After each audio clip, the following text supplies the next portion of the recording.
Good. All right, let's talk about basics, okay? Let's talk about all the basic things that are just happening right before our eyes. All right, what do we see?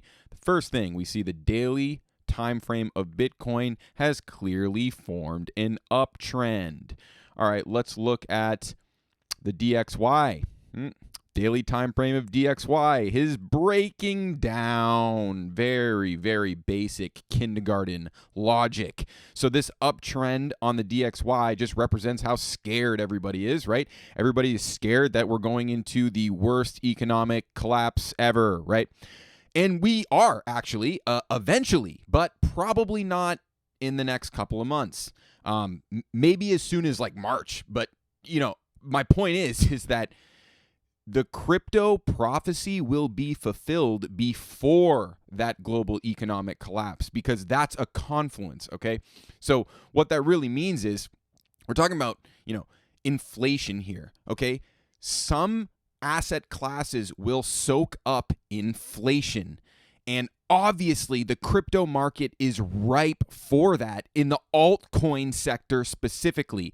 Now, I think some economists are on the fence about what's going to happen with inflation, but at the same time, let's just be basically realistic about it, okay? If we're being basic, we can acknowledge that money printing literally still hasn't stopped, okay? It's literally been almost a full 2 years of money printing.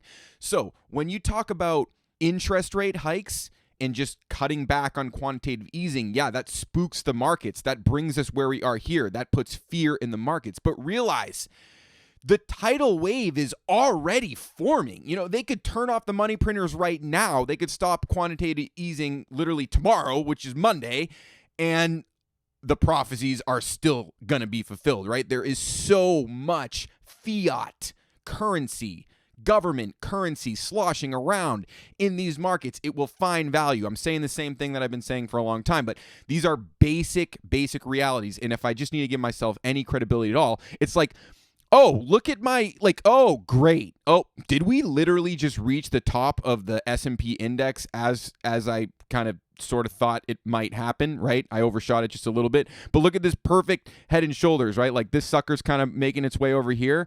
Like, oh, I think that literally might actually play out. And then our time frame is, you know, right on schedule for March interest rate hikes, right? I'm kind of being sarcastic because the first round of interest rate hikes is like 0.25%. You think that's going to...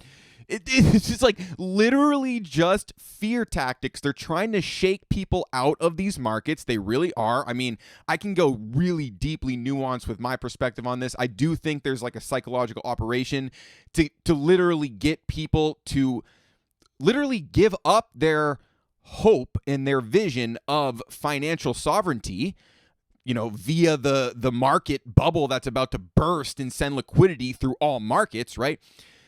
The government, you know, these large money actors, they know the power of people, you know, seeing the confluence here, seeing the confluence of this inflation that's just, it's been set in motion. You know, this is the culmination of something that's been set in motion for so long, right? Like, there's nothing that's going to stop the final outcome of this bubble popping. You know, it's just way too late for that. So basically anything that you hear in terms of, you know, like news media narrative, whether, you know, like from like CNBC or like Bloomberg, anything, like it's almost literally the exact opposite of right. Because right now, what's Bloomberg and people saying? I don't actually know if they're saying this, but I'm pretty sure they're probably saying, oh, get ready for like the biggest economic recession ever, right? They're implying that's going to happen like before the parabolic, euphoric final moment where all these people, you know, theoretically like us, these retail investors get sucked in the markets because, you know, they see altcoins, not really Bitcoin, but even still, they'll see Bitcoin coming up into these levels, into 53,000, and literally retail euphoria will come into the market. Now, what have I said so many times? When retail euphoria comes back to the market, before I draw the regression model that I'm about to improvise here, I'm actually going to just explain this Fibonacci structure so you see why it's not, I don't represent this as being the bottom, although it could be. What I think is more likely setting up here is that we're going to have something like this, right? Like talk about psychological warfare, right? You're going to have something like this, right? One of these deals, right? We're going to find support here again, maybe, right? Up here, right? When we get here, what's going to happen up here? If we even make it up here. Also, I could stop us right here because, look, that's been a very strong level of resistance. But think about if this resistance breaks, right? What's going to happen all over like Twitter and YouTube? Like this resistance breaks. Oh, like we broke previous resistance. We're going, right? And then like literally euphoria in the market right here. What's going to happen? You're going to get that rejection for the first time. And that's going to be devastating, right? Devastating. That's what I'm talking about, right? This is the same regression model I keep drawing. Literally keep drawing it. And I keep giving that ultimate bottom, around this 30,000, maybe it could be 33, whatever it is, before we get to this 702, which ends up being in May. Every time I improvise these models, it really feels like that. All right, now my point here is that there's going to be a moment where everyone thinks it's safe, right? We're going to have that same retail euphoria. Everyone's going to be convinced that, okay, it's safe, right? And then what's going to happen? This like another devastating crash, right? Another way to literally scare the living hell out of everyone. So I'm saying that this next rejection is coming because it's going to be the really, really heartbreaking one. Now, I think the simple way of looking at, this confirmation turning into rejection idea is that everyone thinks that, Bitcoin is going to soak up a lot of the inflation, a lot of these dollars that are sloshing around the financial markets, right? The basic assumption is that Bitcoin is going to soak up a lot of it. Well, I would argue that Bitcoin has already soaked up a lot of it. That's why the market cap is like almost 2 trillion or something like this. So I'm saying when that bubble pops, right, and this asset no longer looks as attractive because it's just run out of upside, well, what's the obvious thing is going to happen? All right, you're going to start to see retracements on altcoin. Obviously, right? This is like, I'm just giving another perspective on how the altcoin season works here. But obviously, look at something like, Filecoin relative to its top compared to Bitcoin relative to its top, right? It's just very obvious where opportunities are, right? So yes, there's a lot of dollars floating around, on a basic level, there's going to be inflation, but it's not as basic as it was before, where now inflation is going to find specific value, right? It's going to honestly, like, it's going to find things like Solana. Seriously, like Solana is, has pumped so much in such a short period of time. It's impossible to imagine that Solana could just keep going. But honestly, like, here I am now in White Knuckle Report saying this. It's like, dude, Solana is a good long-term investment, right? You know what I'm saying? Like, I'm not talking about a swing trade. I'm talking about, like, within a year, like, Solana is going to be like well over $1,000, right? So this extra free money that's just been printed is literally going to find actual value this time, and not to, throw shade at Bitcoin, but it's just like, Bitcoin is digital real estate. Okay, great. What's the actual functionality? Not a whole lot. Compared to Solana, what's the functionality of Solana? I mean, like no comparison, right? So then let's take the Solana idea and magnify it even deeper with something like TRB, right? Where it's just like,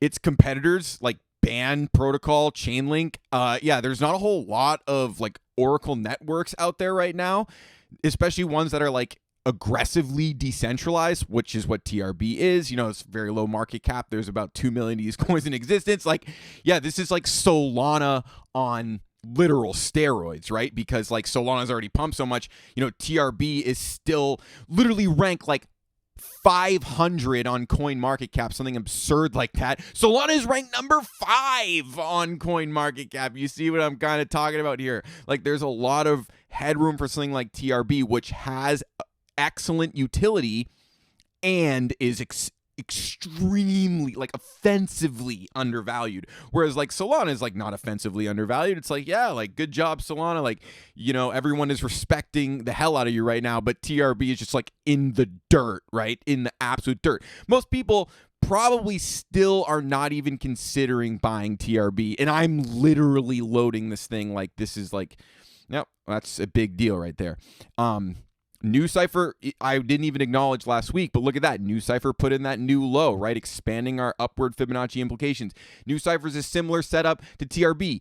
Excellent utility, relatively undervalued. However, it's not as undervalued relatively speaking, right? TRB is relatively more undervalued than NuCypher. NuCypher is basically doubled and held that double, right? Like from when it took off, around 28 cents. Look where it found support more than double where it took off from. I mean, so just pointing out, some things have not even left that base, TRB is one of those coins that does not have, it hasn't left its base yet. I mean, it's all upside essentially.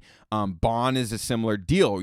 Another coin that has excellent utility, specific relevance, low supply, and it's literally like it could go lower, right? But if you start scooping up Bond right here, people might tell you you're like a gambler, but you would know that like you're literally just following basic kindergarten logic. You know what I'm saying? Like, oh, low supply, strong utility.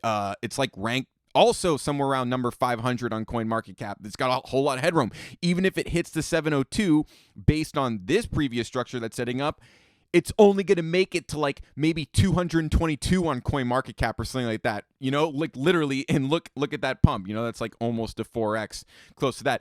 And that's like realistically setting up right now. Last time we talked about UMA, like UMA was setting up. We talked a few different options. Well, it didn't do anything. It only went lower. What does that mean? That means you should potentially keep buying it, right? If you already have a position. So you look at these charts and you just see that we're at the bottom of these trading ranges. That's all it is. We're at the bottom of the trading range. We are at the bottom of the trade. Oh, see, Zcash a little higher than the bottom of the trading range, and that tells another story, right?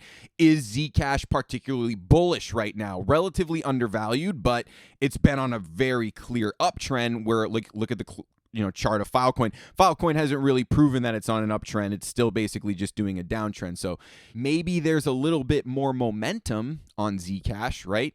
But there's probably a better bang for your buck on Filecoin, on TRB, even on SNX still. Talk about a bang for your buck on SNX. Talk about a bang for your buck on Band. Oh my God. I mean, talk about a bang for your buck on UMA. You know what I'm saying? So all right, I'm getting optimistic. I definitely believe this is a really amazing time to be accumulating, although keep in the back of your mind that there might be an opportunity to sell into some strength up here, right? Don't fall into the delusion. Oh, it breaks the resistance. We're going to the moon. No. There's probably going to be resistance before we hit the 702. I am not operating under the assumption that we're going straight to the 702. I don't believe that's what's going to happen. I think what's more likely is that we're going to find resistance before the 702, have a psychological nightmare torment session. But if you see it happening before it comes and you sell into this strength and you're holding cash on the sidelines, you see how that's the greatest opportunity anyone could ever be afforded, right?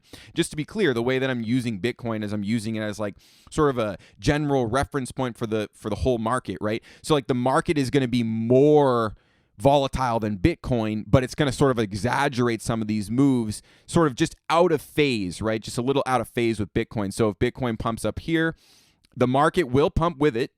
Maybe just ever so slightly behind it, sometimes even ahead of it.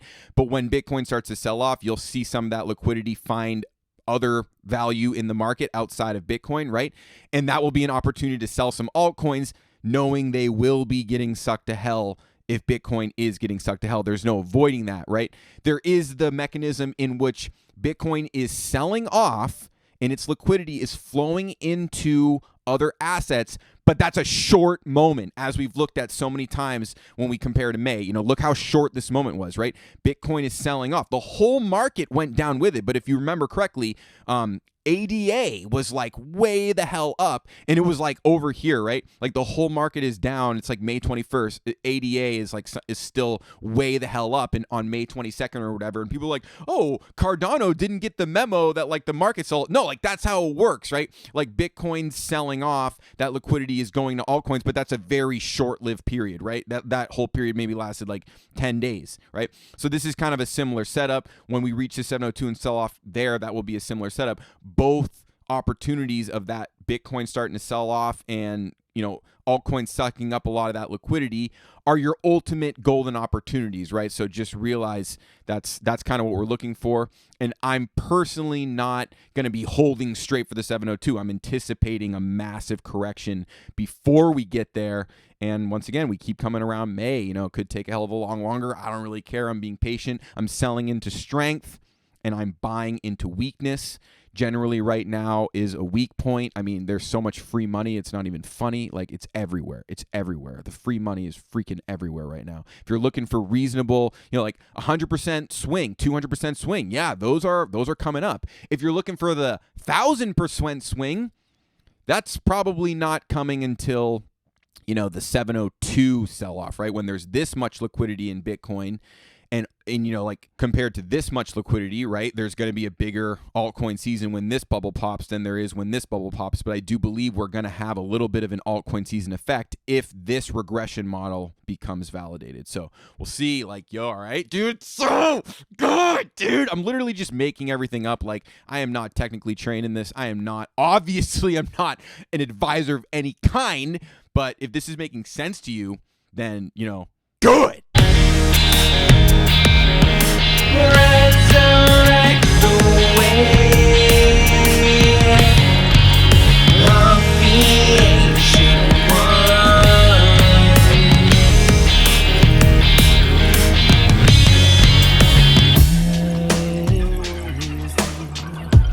And these prisons made for Christ's country. Yeah.